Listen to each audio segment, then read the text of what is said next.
Donc, bonjour à toutes et à tous. Je me suis fait poser la question par quelques profs, comme j'avais fait au début de la session pour faire mes cours en ligne. En fait, je vais vous faire une petite vidéo pour ceux qui seraient intéressés à savoir comment.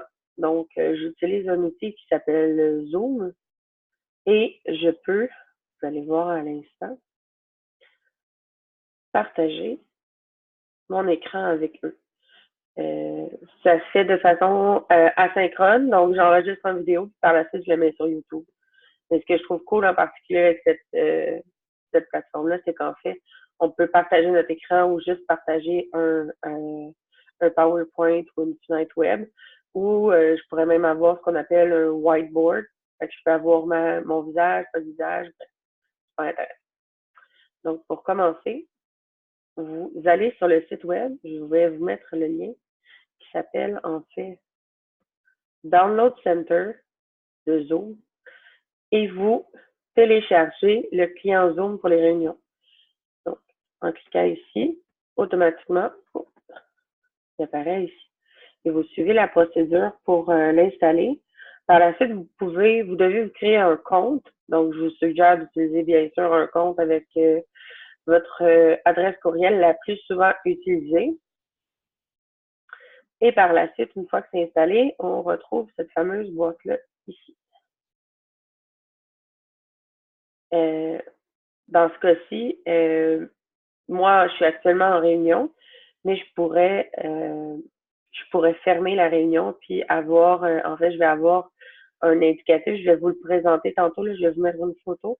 Et finalement, ce que je fais, c'est que j'ai débuté une réunion.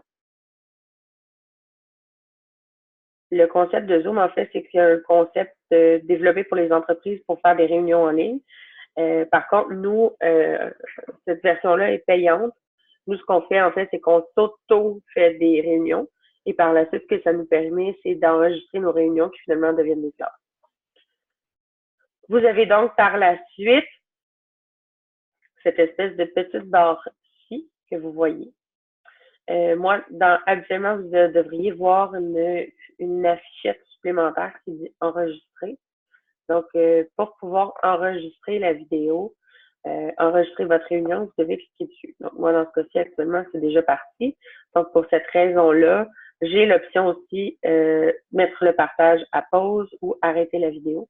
Donc, dans ce cas-ci, c'est ce qui me le permet. Je peux aussi devenir muette ou travailler, donc juste travailler visuellement. Donc, vous entendez mon gros chien d'attaque. Dans le partage. Dans le partage, voici les options qui sont possibles, en fait. Donc, moi, j'ai mis mon desktop, donc ça suppose que c'est 100% de mon écran qui est là. Mais je pourrais aussi, par exemple, avoir seulement une alternative, par exemple celle-ci, où vous verriez seulement ma fenêtre ici, donc ma fenêtre de courriel. Vous avez aussi l'option de partager votre iPhone ou iPad, soit via un fil ou pas, ou vous avez l'option, encore une fois, de faire, comme je vous parlais tantôt, l'option qu'on appelle tableau blanc, qui en fait va vous permettre de faire, par exemple, si vous étiez sur un PowerPoint, va vous permettre de faire une sélection, de rajouter du texte, d'ajouter des informations à l'intérieur. Donc, cette option-là devient intéressante. Par la suite, je vais partager à nouveau mon écran complet. On a l'option plus qui nous permet d'avoir une conversation, de suspendre l'enregistrement, donc de faire une pause à l'enregistrement ou d'arrêter l'enregistrement, de masquer le volet vidéo. Masquer le volet vidéo, c'est ça ici, donc je retire mon visage ou d'afficher le volet vidéo. Donc, vous pouvez en théorie seulement enregistrer votre voix. S'il y a des gens qui sont plus ou moins à l'aise, mais en même temps, ça rajoute un certain dynamisme à l'option. Ici aussi, habituellement, très long. Je ne sais pas pourquoi ça ne fonctionne pas pour le moment.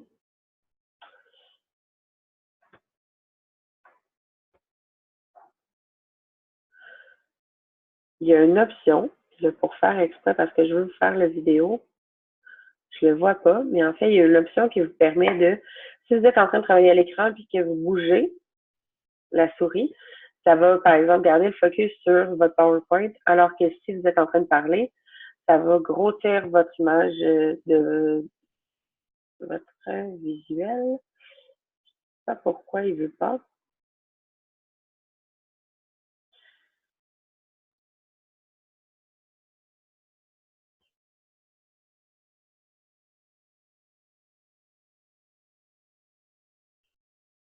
Bref.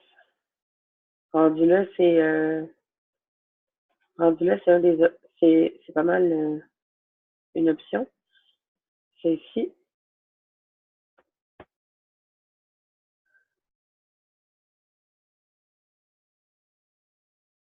Ah, ici. Donc, je peux aller dans l'option vidéo, paramètres vidéo, et ici, à l'intérieur de cette option-là, j'aurai l'option mettre ma vidéo de l'avant quand je parle. Ici. Donc, en théorie, quand je parle, les gens devraient voir en plus gros ma vidéo. Une fois que ça c'est fait, en fait, vous arrêtez la vidéo.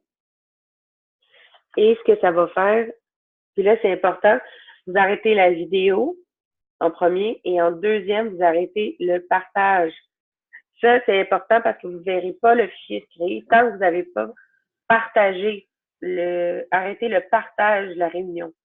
Donc, vous arrêtez la réunion et par la suite, automatiquement, le fichier va se créer qui s'appellera à ce moment-là un format MPK.